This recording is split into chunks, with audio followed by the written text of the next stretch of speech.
दशा माता व्रत कथा 8वीं कथा प्रारंभ। एक राजा की 2 रानियां थी। राजा की अति प्यारी रानी का नाम लक्ष्मी देवी। इसी कारण राजा की दूसरी रानी पटरानी होने पर भी कुल लक्ष्मी कहलाती थी। एक दिन लक्ष्मी रानी ने मान किया व काट की पाठीले मलिन वस्त्र पहन कोप भवन में जा लेटी।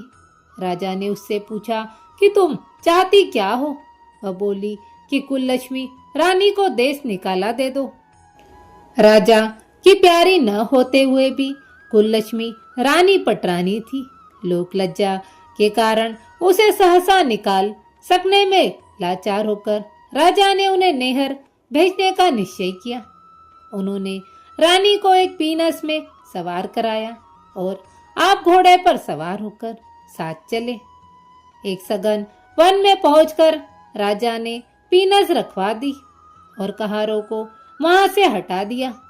इसके बाद घोड़ा दौड़ाते हुए अपने महल में जा पहुंचे। कुल लक्ष्मी रानी को बाट देखते सारी रात बीत गई। सवेरा हो आया। रानी को प्यास लगी हुई थी, इसलिए वह डोली के बाहर निकली। उसने देखा कि डोली एक पीपल के वृक्ष के नीचे रखी है। दूर तक कहीं कोई आबादी का नामो निशान नहीं है। रानी ने आसपास पानी खोजा, परंतु कहीं कोई जलाशय दिखाई नहीं दिया। रानी ने एक सारस की जोड़ी को एक तरफा जाते देखा। वह उसी के पीछे हो गई।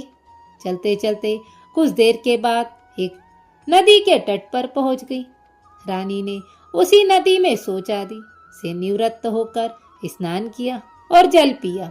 जिस घाट पर रानी ने स्नान किया, उसी घाट पर कुछ स्त्रियां स्नान कर रही थी। स्नान करके उन्होंने दशा माता के गंडे लिए। उनके पास एक गंडा अधिक था। एक ने रानी से गंडा लेने के लिए कहा। रानी गंडा लेकर वहां से चली आई और अपने डोले में आकर बैठ गई। थोड़ी देर में दशा माता एक बुढ़िया का वेश धारण कर आई और रानी से बोली कि बेटी, यहाँ बैठी क्या कर रही है? रानी ने पूछा कि पहले तुम यह बताओ कि तुम कौन हो? बुढ़िया ने कहा कि मैं तो तेरी मौसी हूँ। तब रानी उसके गले से लिपट कर रोने लगी।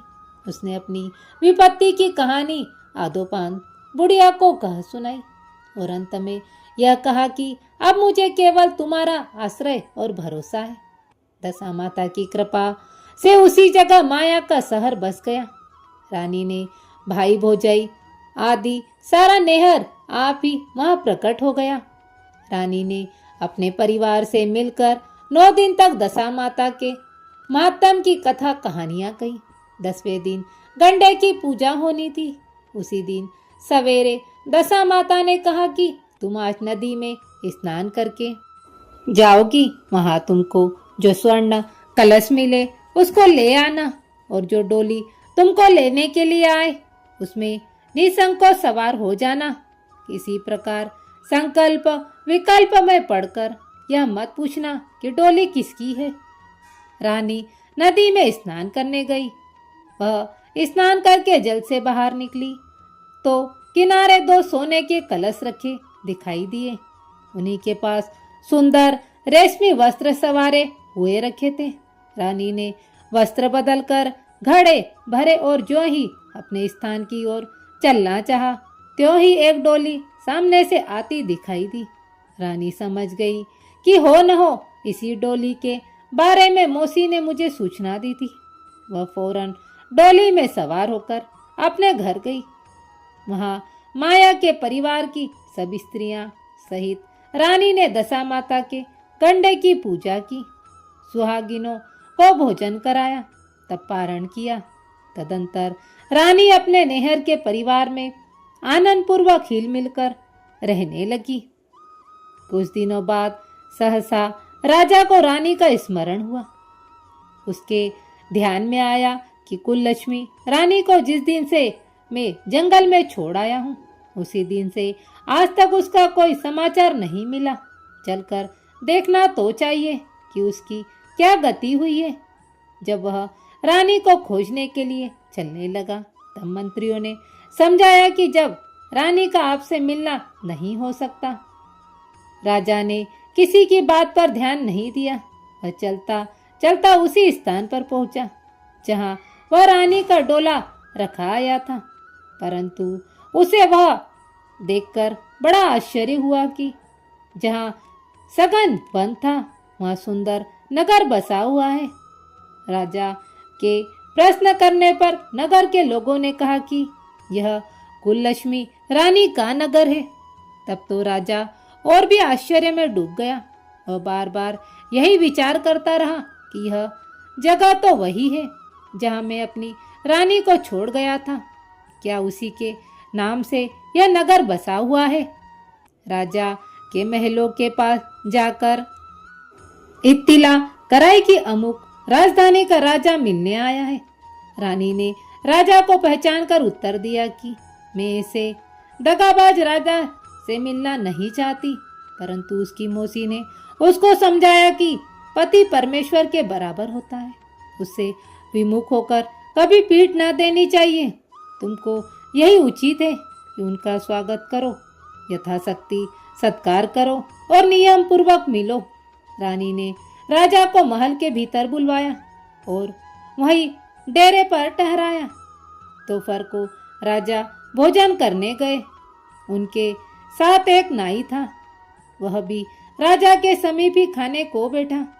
रानी राजा तथा उस नाई को परोसने लगी। पहली बार जो ही रानी ने नाई के सामने पत्तल रखी, त्यों ही उसने रायते का एक छींटा रानी के पैर पर डाल दिया। रानी ने उसकी इस क्रिया को नहीं जाना। दूसरी बार रानी परोसने आई, तब दूसरी पोशाक पहन कर आई। राजा मन में सोचने लगा कि यहाँ तो एक क्या कई रानियां हैं, सभी एक सी है।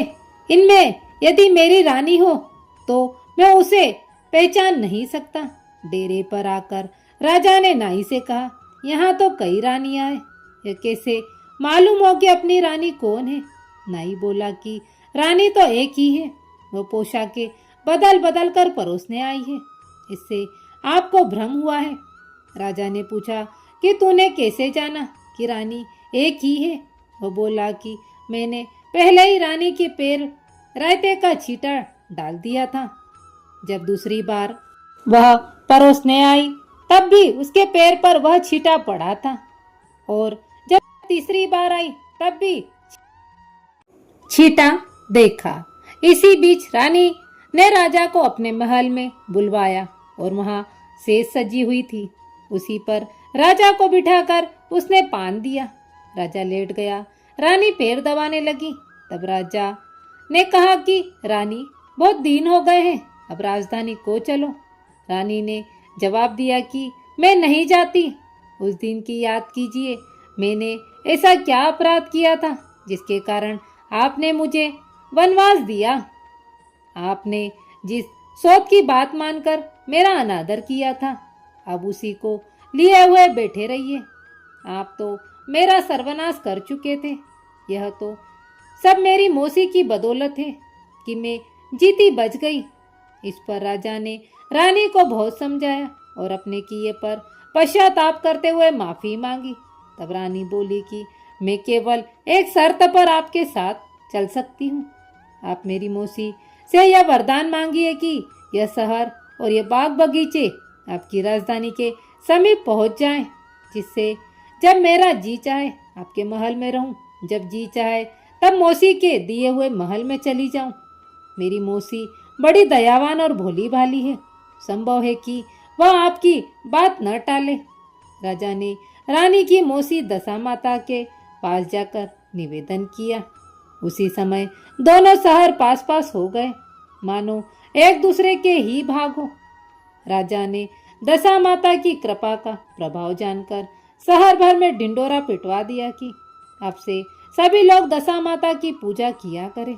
भगवती दशा माता ने कुललक्ष्मी रानी पर जैसी कृपा की, वैसी वह आपत्ति में पड़ी हुई स्त्री मात्र पर दया करके उसे ठिकाने लगाए।